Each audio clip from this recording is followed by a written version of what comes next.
How's it going, everybody? I'm here at the world famous Clareen Banjos. I'm about to go in and talk to Fintan Cussen. We're going to cover all the aspects of banjo maintenance. Come with me through the magic door. Come with me. Welcome to Banjo Valhalla. Let's go find Fintan. Hello, I'm here with Fintan Cussen at Clareen Banjos. And we are going to have a look at some banjo maintenance. So the idea is, what are the adjustable things that you can do? We're going to talk a little bit about setup, stuff that Fintan loves, like head tension, and then maintenance, so how to clean your banjo, which is the thing that I'm absolutely worst at. Where do you want to start? The first place to start would be, obviously we have the resonator off. That's the easiest time to adjust the tension, head tension. When you get a banjo and you want to play around with the tone, you don't go turning too much, you'll just burst the head. So it's little tweaks, little quarter turns, either way, tighten or loosen, depending on how you want your banjo to sound. If you like a bright tone, you want your head tension to be quite tight. So you'd give it a tweak, test the banjo. If you want a bit more, tweak it again up the way. If you like a mellower tone, you'd slacken it off a small bit, so you'd be going the other way. But again, not too much, because then you get a very undefined tone.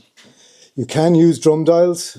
We don't use them here. We just use our thumb dials, because we do a lot of this by ear, by feel, and I don't have time to test everything with a drum dial. If we think it sounds good, we leave it. So flip it over and kind of just explain what's happening exactly. So this is what? This is the pot. So this is your wooden rim, or pot as we call it. This is a full flange. This happens to be a full flange model. So the full flange acts as the anchors for tightening the head. So literally you'd be tweaking each one of these. And what does that do? That tightens the hook. Yep. These are called hooks, which are connected to the tension band. Tension band tightens the head. Okay. So there's 24 on normal, and the vast majority of banjos, there's 24 hooks and nuts, and to get even tension, you need to tweak in each one every time. So how difficult or important is it then to have even tension across the head? So if you tighten one hook too much, what happens? Well, if you may break the hook, you may damage the head in that particular area. So the head, there's a band that holds the head, or the head is anchored into, and if you tighten one of the hooks or two of the hooks too much, you may just burst it in that section. You may not, but you're more likely if you tighten the hook too much, you'll break the hook more quicker than you'll break the head. But if you keep going, you will eventually burst the head. So, and this bit here, the round bit, is called the flange. That's the flange. Where did that name come from? Not that. And I know, you know better to ask questions like that. I really don't know. It looks like a flange that you would have found on a machine years ago. So that's. Fair enough. I really don't know where that came out of. You'll have to forgive me, you cheeky bugger. You said you wouldn't ask me any hard questions. Well, any questions? Ask me questions I know the answers to, you know. Talk to me about the tailpiece. So this is what called? Well, we call it a tensionator tailpiece. It's based on the old Ottinger tailpiece that you would have found on old Bacon and Day banjos from the 20s and 30s. They would have been designed at a time where there was no geared tuners. They would have been used similar to the fine tuners on a fiddle, but once geared tuners were invented, they became more or less obsolete. We don't use this for any kind of tuning. Don't. The fine tuner or the geared tuners are more than accurate enough. We just use this. This is a redesigned one. This is our own design. Does the angle have any impact on the tone? It can do. How much is open to interpretation completely. But you do need pressure this side to stop the bridge from moving too easy. Okay. Particularly if your technique dictates that you are brushing or resting or you're close to the bridge. If you don't have enough tension behind here, the bridge will move easy, and you'll have tuning and intonation issues. All right. So bridge placement, how do you figure that out? Well, rough rule of thumb, the distance between the nut and the 12th fret is equidistance from the 12th fret to the bridge. Now, that would have been the rule of thumb with jazz tuning, CGDA tuning. Us in our wisdom, we use slightly heavier gauge strings for GDA tuning. So it means we always put a slight angle on the bridge to help the intonation be right for the D and the G in particular. Okay, so the bridge isn't completely straight then? It can be angled a little bit? It can be angled ever so slightly, yeah. Okay, so if somebody's setting up at home, they just get out a tape measure nut to 12 and 12 to bridge. Yeah, like that's for a 19 fret? That's for a 19 fret, same principle for a 17 fret. So let's say you've done the measurements in your fret 12 and bridges, but you still have intonation problems, so it's still sharp. What's the problem and what's the likelihood is that the problem is that like when we're talking about movements on the bridge, we're talking micro movements. You're talking 0.2, 0.1, 0.2 of a mil can make it all the difference. If everything is right on the open string, but you're having slight issues when you're playing down, you might need to adjust the angle of the bridge, which is slightly one way or the other, to help out with particularly the heavier strings. But if you've done all that and everything is right and you're still having intonation issues, the likelihood is that the string is the issue. Would it be the neck bow? No. Warp? Well, I mean, a warp is... We're not going to get into warping because that's a different story. You can, if the action is too high, the playing action is too high in the band, you can press a string out of tune. So you do need to have that at a certain level as well. I haven't come across a neck with a bow in it that meant it was out of tune. Okay. Badly out of tune. So how do we adjust the action then? The action on this model or on any banjo we make, unless requested, we don't put an adjustable truss rod in it. We don't see the need to do it. So to adjust the action on this particular banjo, we need a 13mm spanner. So if you want to bring the action up, so we have an action gauge there. We try to set it about 2.75. Let me get a close up of that. So if I wanted to bring that up to maybe 3mm, which is very, very little, but enough for somebody like yourself to complain about, I would loosen the outside nut ever so slightly and tighten the inside one. So that has the action of pushing the neck out ever so slightly. And if we check that again, there we go. They're up at 3mm. Okay. So that was literally quarter, no more than a half turn on the internal 8mm nut. Now to bring that back down to where you want it, you would loosen this one and tighten the outside one. So that's how you would make the action as low as... Without bringing it back down again. And there we go. And you basically do this until you get fret noise, and then it's too low. Yeah, well, it depends as well. You have to remember that you have a light player and you have a heavy player. We would set this generically, so it'd be 2.75 to 3mm is where we would aim for. If you have a particularly heavy player, you may need to raise the action because they'll get more fret buzz than you will. Okay. Because you're a lighter player. The problem you have is if you have slightly higher action, you get more projection. The banjo will seem louder if you bring the action up a small bit. But more and more and more people are looking for it as low as possible. If I could countersink the strings, they would be happy to do it that way. I'd be one of those. You would be one of those, absolutely. You do lose a bit of projection the lower you come. Yeah. So if you wanted your vintage banjo to be louder in a session or something like that, by raising the action slightly, we're not talking about bringing it to the unplayable level, but we're talking about bringing it up a bit more, you'll get a bit more projection out of the instrument. Anyway, sorry, where were we? Right, so head tension, people love drum dials. I don't have an official one, I have a pocket dial from... So we have a drum dial. I don't actually know where it is. and I appreciate it's easy for us that from experience we're able to play around. If we feel that something maybe not as bright as it needs to be, it's easy for us to just tighten the head, check it with our thumb. From experience, we know whether it's tight enough or not. This particular banjo is just a bit bright for you, but that's an easy change as well by maybe slackening off the head, or something as simple as putting a bone insert bridge will round out those brighter edges to the tone as well. So I know that there's between 89 and 94, I think, is the settings on the drum dial that people seem to like. Mm-hmm. But I don't have the time to go around and check each one and make sure that they're 100% correct. There's a margin for error for everything. You don't have a drum dial, you have a thumb dial. I have thumb dials, yeah. So I check, and if we're happy with the tone, we leave. I mean, I use my thumb dial as well. Yeah. Like I give it a press and I'm like, okay. Now the head can stretch over time, and particularly if we ship a banjo from a relatively mild climate like ours to Arizona or something like that, you may have to tweak the head. Yeah, again, if it goes to an very cold area, you will have to tweak the head, and from time to time they do stretch. Yeah. But what you'll find is that you're not getting the same tone even after changing strings and things like that. The most obvious answer is to give the head a bit of a tweak.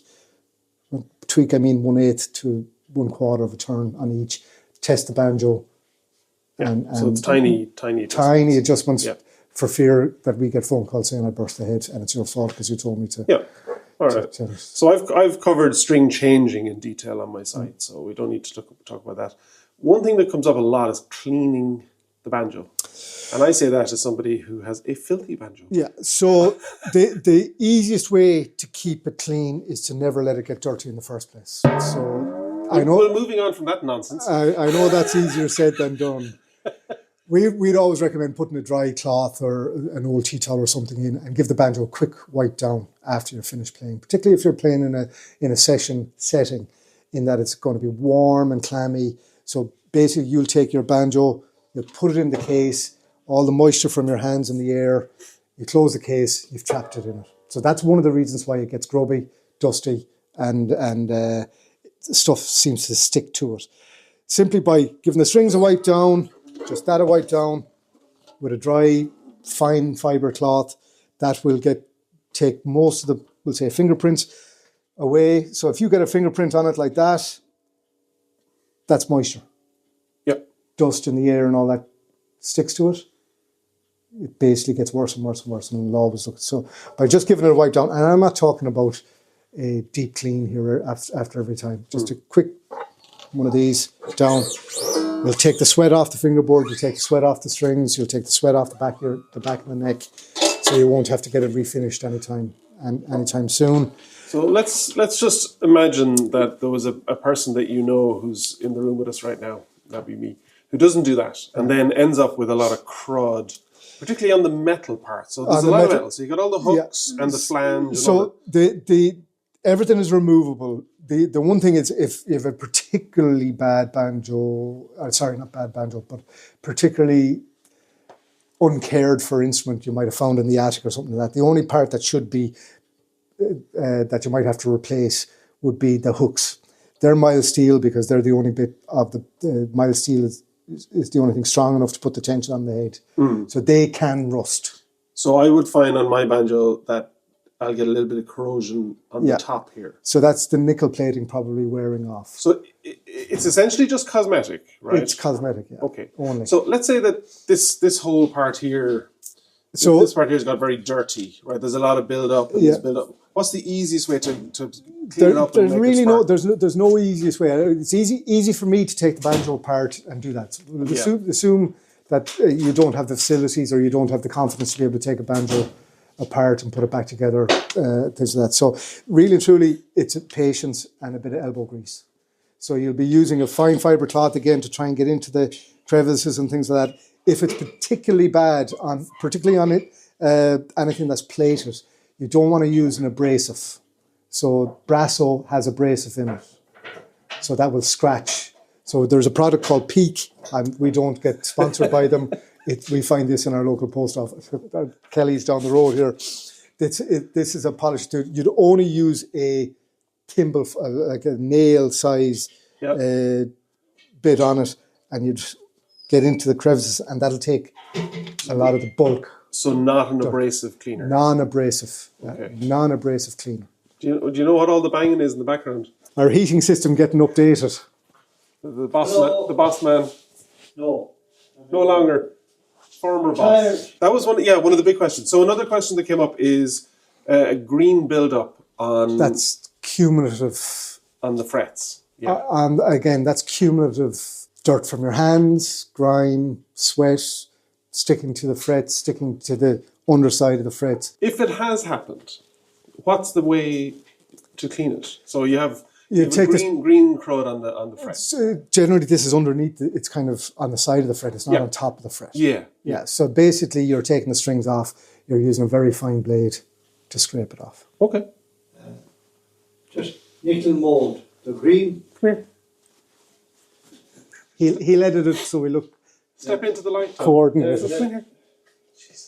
No. So the green stuff that you see on brass and banjos, nickel plating, is primarily an algae that grows. It's like aluminium rust, brass rust, and it's a combination, that's what Fintan said, of all the above.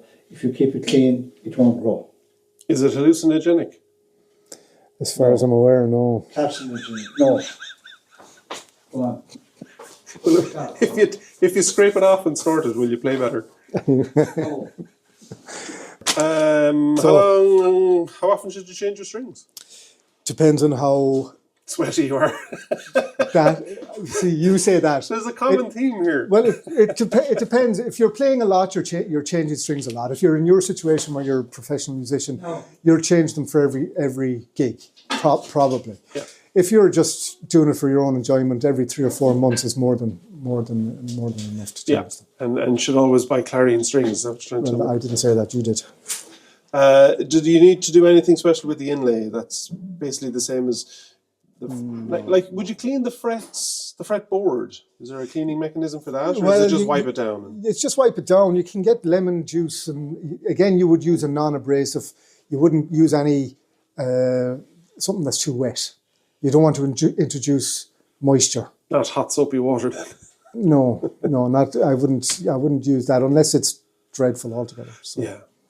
No, this is just like for general maintenance. Just to wipe down. Just to wipe down, you could use a bit of there's fretboard cleaners that you can get from the likes of Stu Mac and people like that. Yeah. If you want to use that, a bit of lemon juice would be fine as well.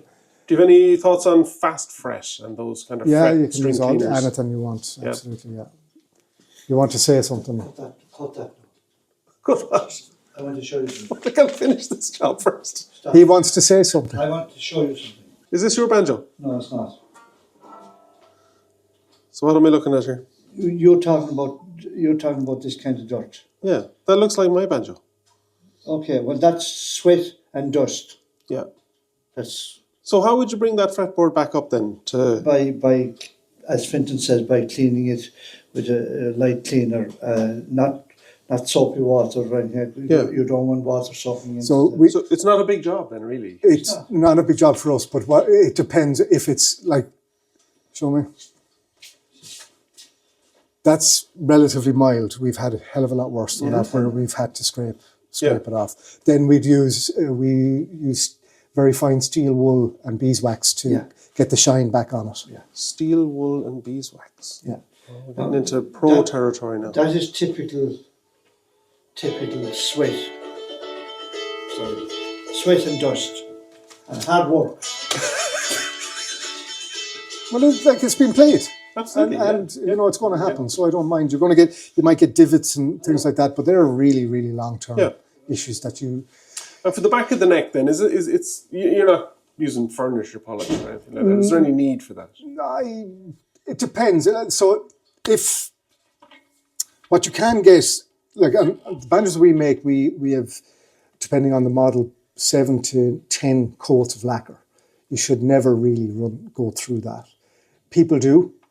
They're playing a lot, or again, they're quite abrasive hands, we'll say. So you can get that. protect it long term, if there is a wear mark on it, you bring it back to somebody like ourselves, clean it, we'll refinish it. But you could use Mr. Sheen or something like that, if that's still what it's called, on it if you want to just get a bit of a gleam on it, make it smooth. We finish all our necks with steel wool and beeswax again to get that kind of feel. There's a nice fast feeling on it. If you're finding that it's getting a bit grubby, again, a bit of Mr. Sheen and a bit of elbow grease with a microfiber cloth just to get the bit of grubbiness off it and stuff like that. Yeah, no, that's great. The tuners, like if they get a bit loose, is it just a question of just give them a tight? Depending on the model of tuner, but on these are Schaller tuners. Unfortunately, Schaller have stopped making banjo tuners. It's literally just tighten these big screws. Yep. The Gotha tuners that we are now using on the higher end ones, again, there's a screw on the back of them. You definitely wouldn't be recommending a novice to take them apart and try and fix the gears or anything like that. No. We wouldn't fix the gears. We'd replace. You'd want to be a watchmaker. Okay. And have loads of time. Yeah. If one of the cogs is broken, forget it. Yeah. Unless you have spare cogs and have loads of time on your hand, you're breaking the seal on one of these. You'd have to reseal it. No, just replace it, because the time it would take to do something like that, you'd have to pay a jeweler or a watchmaker for probably 3 or 4 hours work.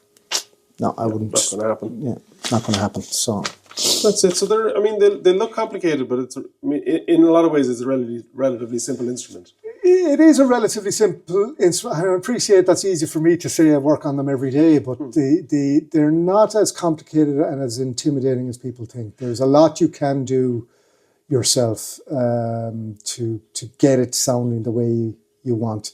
That will come with experience and with a bit of playing around.